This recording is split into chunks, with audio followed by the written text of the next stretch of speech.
HOA Karen walked into my $74 million lake estate and ordered me out. Deputies removed her instead. Hello, everyone, and welcome. Before we dive into today's story, I'd like to ask you for a quick favor.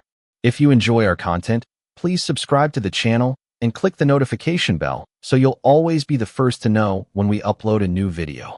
It only takes a moment, costs nothing, and is one of the best ways to help us continue creating touching and unforgettable stories for you. We truly appreciate your support. Also, we'd love to know where you're watching from.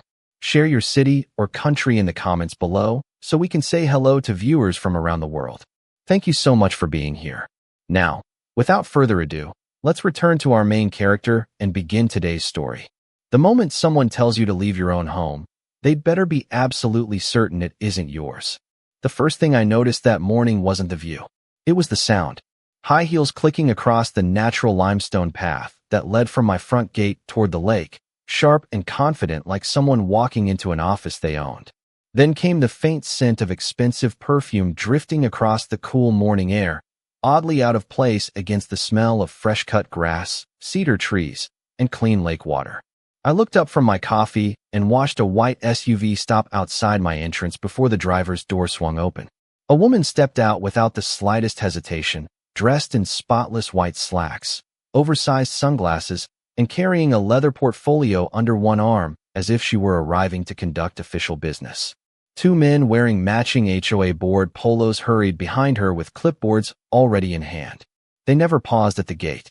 They never rang the bell. They simply opened it and walked straight onto my property like they had rehearsed the scene 100 times before. My estate stretched across nearly 200 private acres surrounding one of the most exclusive freshwater lakes in Texas. The stone driveway curved nearly half a mile before reaching the main house, passing old live oaks, a private vineyard, and a boathouse that had been standing longer than most neighborhoods in the county. Realtors like to call it a $74 million lake estate. To me, it was simply home.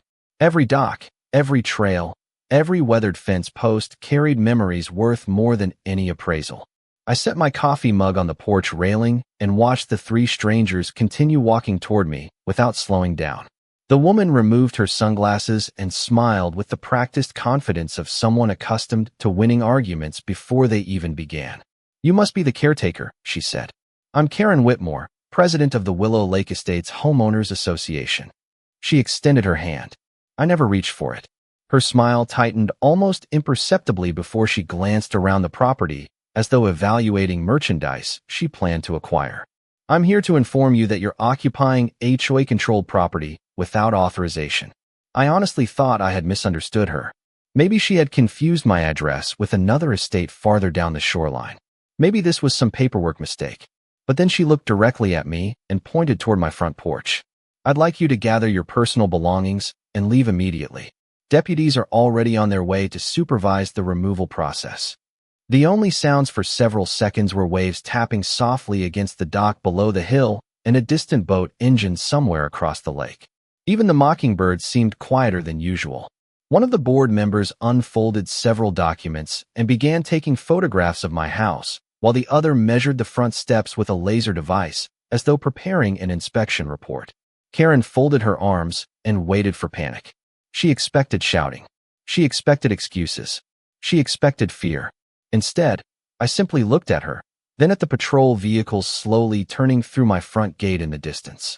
That's when I realized she had just made the biggest mistake of her entire career.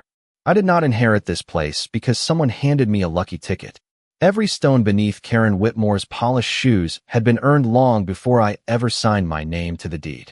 My grandfather, Samuel Ellington, bought the original shoreline in 1968 when everyone else dismissed it as rough ranch land with too many cedar trees and not enough roads. He never cared about waterfront luxury. He cared about clean water, quiet mornings, and building something that would outlast him. My father expanded the property one parcel at a time, sometimes waiting years before the neighboring families were ready to sell. He believed land was not something you collected. It was something you protected. By the time I took over the estate, our family owned nearly 200 acres surrounding the northern shoreline, complete with a private marina, a restored limestone lodge, several guest cottages, and enough untouched shoreline that migrating birds returned every season like they had memorized the map generations ago.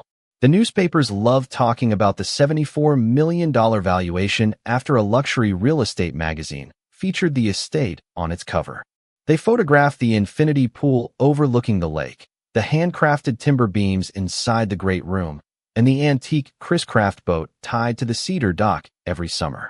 None of those pictures ever showed my favorite place. That was an old wooden bench beneath a giant oak tree overlooking the water where my father used to drink coffee before sunrise. Even after all these years, I could still remember the smell of black coffee mixing with damp earth while the morning fog floated across the lake. He always told me the same thing. Wealth impresses strangers. Ownership carries responsibility. I thought about those words almost every morning after moving back permanently 3 years earlier. Before that, I spent nearly 2 decades building my own commercial real estate investment company across Texas, buying neglected waterfront properties, restoring historic buildings, and proving that preserving land could be more profitable than destroying it. Selling my company allowed me to retire earlier than most people expected, but retirement never meant sitting still. I poured my time into conservation projects around the lake, funding shoreline restoration, sponsoring local fishing tournaments, and helping maintain public boat ramps outside my property because I believed good neighbors invested in the entire community, not just their own fences. Ironically, I had never been a member of Willow Lake Estate's Homeowners Association. My property predated the subdivision by decades, and every title search, county survey, and recorded deed confirmed the estate remained completely independent from HOA authority. That fact had never bothered anyone until Karen Whitmore became president 2 years earlier. According to neighbors, she transformed routine meetings into performances about control, regulations, and community image. People whispered about warning letters arriving over mailbox colors, flower beds, holiday decorations, even the length of garden hoses. I ignored every story because none of it applied to my property, or at least I believed it did not. Watching Karen stand confidently in front of my home that morning, speaking as though she owned every inch of shoreline within sight, I realized she had convinced herself that confidence could replace facts. The deputies were still making their way up my long driveway, sunlight reflecting across their windshields as they approached, while Karen continued smiling with absolute certainty that the next few minutes would end exactly the way she imagined. Karen Whitmore had perfected the kind of confidence that only comes from spending years without anyone telling her no. Long before she ever walked onto my property, I had heard the stories floating across the lake like gossip carried on the wind. She drove a pearl-white luxury sport utility vehicle that always looked freshly detailed, wore designer sunglasses even on cloudy mornings, and carried a leather portfolio packed with bylaws that she treated like they outranked county records. Her smile was polished enough to sell million-dollar homes, but neighbors quietly admitted it usually appeared a few seconds before someone received a violation notice. The first time I saw her in person had been nearly a year earlier during a charity fundraiser at the local marina. I was sponsoring a youth fishing tournament, handing out life jackets and scholarships for high school students interested in environmental science. Karen spent the entire afternoon introducing herself as the president of Willow Lake Estates, instead of simply using her name. Every conversation somehow circled back to neighborhood standards, architectural compliance, or preserving property values. At the time, I barely paid attention. My estate sat outside her jurisdiction, and I assumed our paths would rarely cross. Apparently, Karen had a different idea. As the subdivision expanded, expensive homes slowly surrounded portions of my shoreline. New residents admired the estate from their boats, took pictures from across the water, and often asked real estate agents whether the property might eventually become part of the community. Somewhere along the way, rumors started growing faster than facts. Some believed the estate had been sold to developers. Others insisted the county planned to absorb the land into the subdivision. Karen never corrected those rumors. According to several contractors I knew, she often spoke as though my shoreline would eventually become another neighborhood amenity complete with walking trails, picnic areas, and a private clubhouse. The problem was simple. She confused ambition with authority. Over the past 6 months, little things began happening around the edges of my property. Survey flags disappeared. Decorative HOA markers appeared near one entrance before quietly vanishing a few days later. Landscapers hired by the subdivision accidentally trimmed vegetation several feet beyond their assigned boundary. Every incident ended with someone apologizing and calling it a misunderstanding. Looking back, I realized those misunderstandings were probably tests. Someone wanted to see how closely I monitored my own land. They underestimated how seriously I took stewardship. Every security camera remained operational. Every property inspection was documented. Every boundary survey was digitally archived. My staff and I kept detailed maintenance logs because protecting land begins with knowing every inch of it. Standing on my front lawn that morning, Karen acted less like a visitor and more like a person arriving to claim a prize she believed had already been awarded. One board member quietly handed her another folder while the second continued photographing my guest house, the boathouse, and even the stone columns at the entrance. I noticed they avoided making eye contact with me. They seemed nervous, almost uncomfortable, but Karen never hesitated. She pointed toward my dock where my vintage wooden boat rested peacefully on perfectly still water. She looked at it the way someone studies furniture during an estate sale. Then she turned back toward me with complete certainty and said, "Once the deputies arrive, we will begin documenting everything that belongs to the association." I almost smiled, not because the situation was funny, but because she had unknowingly revealed exactly how far she intended to push her authority. Some people cross a property line by accident. Karen crossed it with a speech prepared, witnesses beside her, and cameras recording every confident step. The deputies had not even stepped out of their patrol vehicles before Karen decided to raise the stakes. She glanced over her shoulder, saw the black and white cruisers making their way up my long driveway, and her confidence somehow grew stronger instead of more cautious. She looked at the two board members beside her and spoke loudly enough for everyone within 50 feet to hear. "Go ahead and document everything before he starts moving items." One of them immediately lifted his phone again, while the other unfolded a clipboard and began writing notes as though conducting an official inventory. I watched in complete silence as Karen walked past me toward the front porch without asking permission. Her heels echoed across the limestone steps before she reached my front door and examined the handcrafted bronze handle. She turned back toward me with the expression of someone issuing one final opportunity. "You can make this easy on yourself," she said. "Pack what belongs to you. Once the deputies confirm the association has possession of the property, we will arrange for the locks to be replaced this afternoon." I looked from her face to the front door and back again. The morning breeze carried the scent of cedar and fresh water. Across the porch while the fountain near the entrance continued its quiet rhythm, completely unaware that someone was attempting to rewrite reality. Karen mistook my silence for uncertainty. She pulled several papers from her portfolio and waved them slightly in the air. From where I stood, I could see color copies of neighborhood maps, community guidelines, and what appeared to be a subdivision plat. What I did not see was a recorded deed, a county survey, or any legal document connected to my estate. That detail did not seem to concern her. "You should have verified your ownership before investing so much into this place," she continued with remarkable confidence. "People make expensive mistakes all the time." Behind her, one board member walked toward my detached garage and began photographing the exterior while another slowly circled the boathouse with his phone held high. Neither of them crossed into the buildings, but they behaved as though every photograph strengthened a case that had already been decided. A groundskeeper driving one of our utility vehicles slowed to a stop several yards away, clearly unsure whether he should approach. I gave him a small nod that meant everything was under control, and he quietly continued toward the maintenance barn without saying a word. There was no reason to create a scene.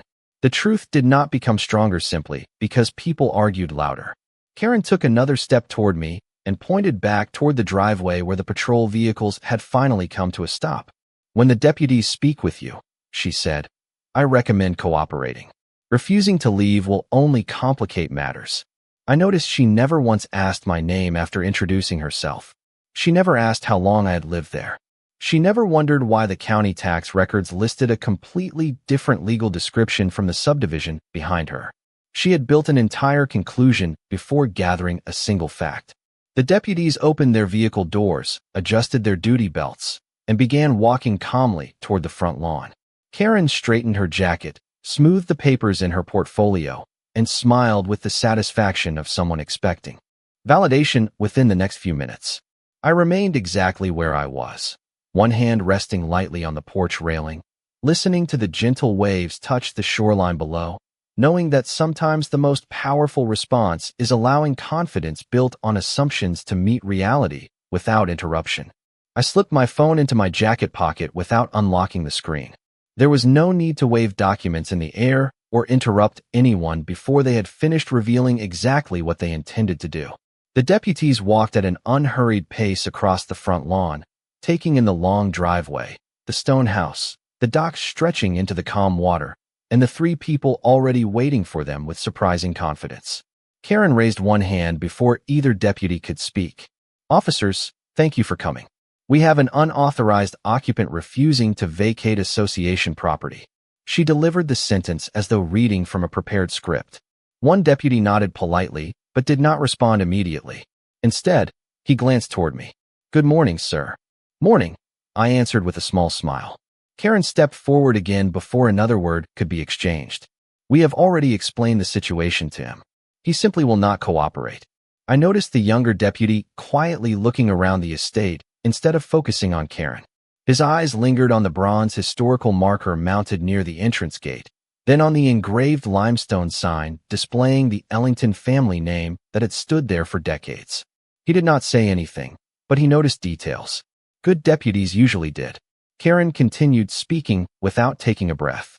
She explained that the homeowners association had jurisdiction over the property, that she had instructed me to leave peacefully, and that she expected them to supervise my removal so the association could secure the residence. Every sentence sounded more confident than the last. When she finally paused, the silence felt almost refreshing. The breeze carried the smell of the lake across the porch again, while a pair of ducks drifted lazily past the dock as though the entire morning belonged to them instead of any of us. The senior deputy looked toward me once more. "Sir, would you like to tell us what is going on?" I could have ended the conversation in less than 30 seconds. My phone contained digital copies of every recorded deed, every survey, every county tax record, and every title policy connected to the estate. Inside my office sat certified paper copies organized in labeled binders. My attorney lived less than 20 minutes away. Instead, I simply asked one question. "Deputy, before I answer, may I ask whether anyone has already verified the property records with the county?" Karen let out a quiet laugh that sounded more triumphant than amused. "That will not be necessary," she interrupted. "The association already knows the boundaries." I looked at her for a brief moment before returning my attention to the deputies. Neither officer appeared eager to rush the conversation. They exchanged a quick glance that lasted only a second, but it was enough for me to recognize something had shifted. Professionals rarely accepted conclusions without checking the facts for themselves. Karen mistook their patience for agreement. She opened her portfolio again, removed another stack of papers, and confidently extended them toward the senior deputy. As he accepted the documents, I remained exactly where I had been since the patrol vehicles arrived, hands relaxed, voice calm, and heartbeat steady, because sometimes the strongest evidence is allowing someone else every opportunity to prove exactly how wrong they are before the truth quietly introduces itself. I watched the senior deputy scan the first page Karen had handed him without changing his expression. He flipped to the second page, then the third, occasionally glancing toward the estate before returning to the paperwork. The younger deputy walked a few steps toward the limestone entrance marker and read the bronze plaque mounted beside it. From where I stood, I could hear him quietly repeat the inscription under his breath. "Ellington Shore Preserve, established 1981. He looked back toward the house, then toward the tree line that stretched well beyond the neighboring subdivision. "Ma'am," he asked Karen politely, "can you tell me which parcel number you are referring to?" Karen answered immediately, reciting a subdivision lot designation that sounded well rehearsed. The deputy nodded and spoke into the radio clipped to his shoulder, requesting confirmation from county dispatch. No one spoke while we waited. The only sounds were the gentle splash of water against the dock, wind moving through the oak branches, and the distant call of a blue heron somewhere along the shoreline. Karen crossed her arms with complete confidence. occasionally checking the time on her watch as though she expected dispatch to validate everything she had already declared. Less than a minute later, the radio came alive. Dispatch confirmed the subdivision parcel exactly as Karen had described it. Then came a second sentence that changed the entire atmosphere. The parcel ended at the stone wall nearly half a mile behind us. The property where we were standing belonged to a completely different legal tract recorded under the Ellington Family Trust and held in the name of Marcus Ellington. The younger deputy looked toward the senior deputy, who calmly asked dispatch to verify the ownership one more time using the physical address displayed at my entrance gate. A few moments later, the answer came back exactly the same. Independent property. No homeowners association jurisdiction. County records confirmed. The senior deputy lowered the radio and turned toward Karen with the same professional tone he had used from the beginning. "Ma'am, county records indicate this residence is not part of Willow Lake Estates." Karen blinked once, then quickly shook her head. "That cannot be correct. Our maps clearly include this shoreline." The deputy glanced down at the documents she had provided. These appeared to be community planning maps, not recorded county property records. She immediately removed another folded diagram from her portfolio and spread it across the hood of one of the patrol vehicles. Colored boundary lines covered the page, but even from several feet away I could tell it was a conceptual neighborhood layout rather than a legal survey. The deputy studied it respectfully before asking a simple question. "Do you have a recorded deed, certified survey, or county filing showing that this parcel falls under the association?" For the first time that morning, Karen did not answer immediately. She searched through the remaining folders, turning pages faster with each passing second. One board member stepped closer to look over her shoulder, while the other quietly lowered his phone, no longer taking photographs. I finally reached into my jacket pocket, unlocked my phone, and opened the digital folder labeled Property Records. Without saying a word, I handed the device to the senior deputy. Inside were the recorded deed, certified boundary survey, title insurance policy, county tax records, and conservation easement documents, each bearing matching legal descriptions and official recording numbers. He reviewed the first few pages, handed the phone back with a courteous nod, and the calm certainty in his voice left no room for misunderstanding as he turned once again toward Karen. The senior deputy closed the last document on my phone and handed it back with a polite nod before facing Karen again. His voice never became louder, but it carried the unmistakable weight of certainty. "Ma'am, the county records, the recorded deed, the certified survey, and the tax records all identify Mr. Marcus Ellington as the lawful owner of this property. This estate is outside the jurisdiction of Willow Lake Estates Homeowners Association." The words settled over the front lawn like the still morning air. Karen stared at him for a moment, waiting as though another sentence would somehow reverse the first one. It never came. Instead, she forced a smile that looked far less confident than the one she had worn when she first stepped through my gate. "There must be outdated information in the county system," she replied. "We have been operating under the understanding that this shoreline belongs within our community boundaries." The deputy remained composed. "If you believe there is an error in the public record, that is a matter you may address with the county. Today, however, we must rely on the official records available to us." Karen looked toward the two board members for support, but neither said a word. One quietly lowered his clipboard while the other slipped his phone into his pocket, suddenly finding the lake far more interesting than the conversation. For the first time that morning, the confidence that had driven every decision began to disappear from their faces.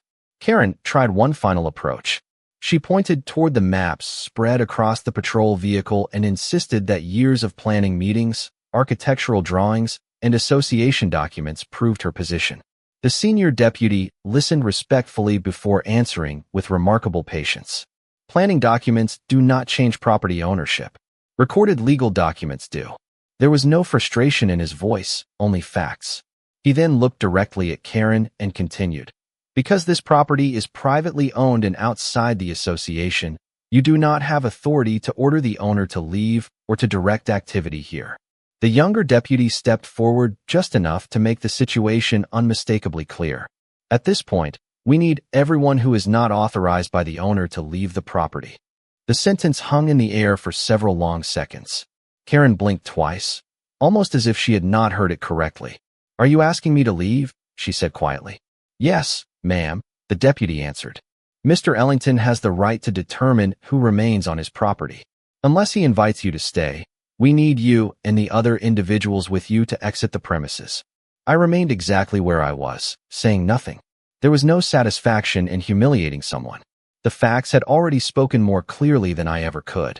Karen slowly gathered the scattered papers from the hood of the patrol vehicle, though several of them had become mixed together in her haste. The board members silently collected their clipboards and followed her toward the driveway, without a single argument. As they walked back past the limestone entrance, the same gate they had crossed so confidently only minutes earlier seemed strangely different. It had never belonged to the association. It had never belonged to Karen. It had simply been waiting for the truth to catch up with the assumptions. The deputies remained nearby until the three visitors reached their vehicles and drove back through the entrance, leaving behind nothing except quiet, fresh lake air, and the unmistakable reminder that confidence may create an impression, but only the law establishes ownership. After the last sport utility vehicle disappeared beyond the stone entrance, the estate became quiet again in the way only a lakeshore can. The breeze carried the familiar scent of fresh water through the cedar trees, and the fountain beside the porch resumed being the loudest sound on the property. The deputies remained for another few minutes, not because there was any dispute left to resolve, but because they wanted to make certain everything had returned to normal. The senior deputy thanked me for my patience and apologized for the inconvenience. I told him there was nothing to apologize for. He had done exactly what the public expected from a professional. He listened, verified the facts, and allowed the official records to speak louder than assumptions. Before leaving, he glanced once more toward the bronze historical marker near the entrance and smiled. "That sign probably saved us 10 minutes, he joked. I laughed quietly because he was probably right. After they drove away, my groundskeeper returned in the utility vehicle carrying a small toolbox he no longer needed. He looked at me with a grin that said everything before he finally asked, "Is everything settled?" I nodded. Everything is exactly where it has always been. We spent the rest of the morning walking the property together, not because there had been any damage, but because it was part of our routine. We checked irrigation lines, inspected the dock, and stopped beneath the old oak tree overlooking the lake where my father used to drink his morning coffee. Standing there, I realized the estate itself had never been at risk. The only thing challenged that morning had been the truth, and the truth had held its ground without raising its voice. Later that afternoon, my attorney called after hearing about the incident from the county office. Apparently, one of the deputies had filed a routine report, documenting the call, including the confirmation that the property fell outside the jurisdiction of the homeowners association. My attorney recommended preserving the security camera recordings, copies of the deputy's incident report, and the digital property records together in case future questions ever arose. I agreed without hesitation. Good records prevent unnecessary arguments. By early evening, word had quietly spread around the lake. Several neighboring property owners called simply to ask whether everything was all right. None of them sounded surprised that Karen had overstepped. What surprised them was how far she had gone before anyone questioned the facts. One neighbor admitted he had received warning letters for landscaping changes that were perfectly permitted under county regulations. Another mentioned being pressured into replacing a fence that had already met every legal requirement. Listening to those conversations, I began to understand that my morning had not been an isolated misunderstanding. It had become a reminder that authority works best when it stays within its lawful boundaries. Just before sunset, I walked alone to the end of the cedar dock where the vintage wooden boat rested exactly where Karen had pointed only hours earlier. The lake reflected streaks of orange and gold across perfectly still water, while a pair of herons drifted low over the shoreline. I thought about my grandfather buying this land, my father protecting it, and the responsibility that now belonged to me. Ownership was never about proving someone else wrong. It was about quietly protecting what had been entrusted to you.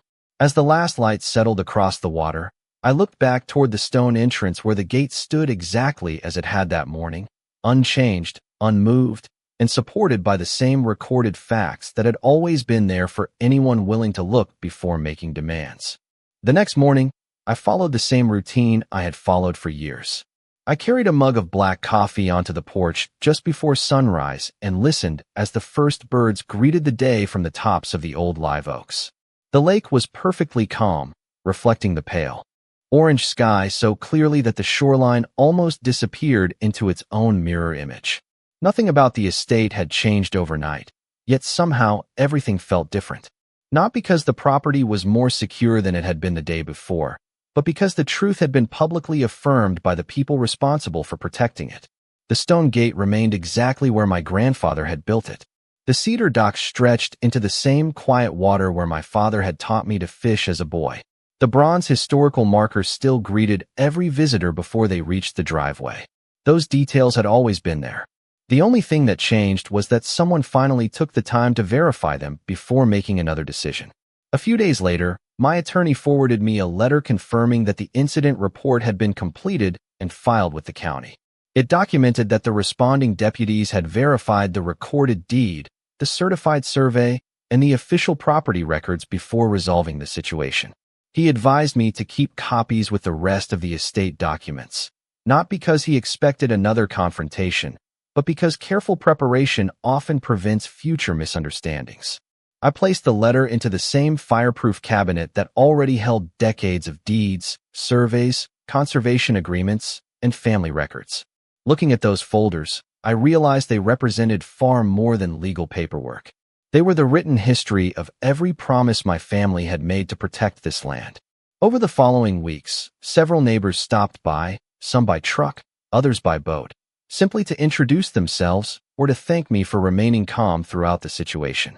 More than one admitted they had assumed the estate belonged to the association because they had heard the rumor repeated so many times that it eventually sounded like fact. That reminded me how easily confidence can spread when no one pauses to verify the truth. Facts rarely announce themselves with the same volume as assumptions. They simply wait to be discovered by anyone willing to look. As summer settled over the lake once again, life returned to its familiar rhythm. Children laughed from boats passing in the distance. Fishermen launched before sunrise, and evening breezes carried the scent of cedar across the shoreline exactly as they always had. Every now and then I would glance toward the entrance gate and remember that unusual morning, not with anger or resentment, but with gratitude for a lesson that deserved to be remembered. Authority has value only when it respects its limits. Ownership carries responsibility, not superiority. Patience often accomplishes what arguments never can. My grandfather used to tell me that land remembers the people who care for it. Standing at the end of the dock as the sun disappeared behind the western hills, I finally understood what he meant. The estate had never needed someone to defend it with louder words. It simply needed someone willing to stand quietly beside the truth until everyone else caught up. The lake reflected the final light of the day. The old oak cast its familiar shadow across the shoreline, and the gentle sound of water touching the cedar pilings reminded me that real justice rarely arrives with celebration. It arrives through patience, preparation, and facts that remain unchanged no matter who questions them. In the end, the morning was never about proving someone wrong. It was about proving that the strongest foundation any person can stand on is the truth.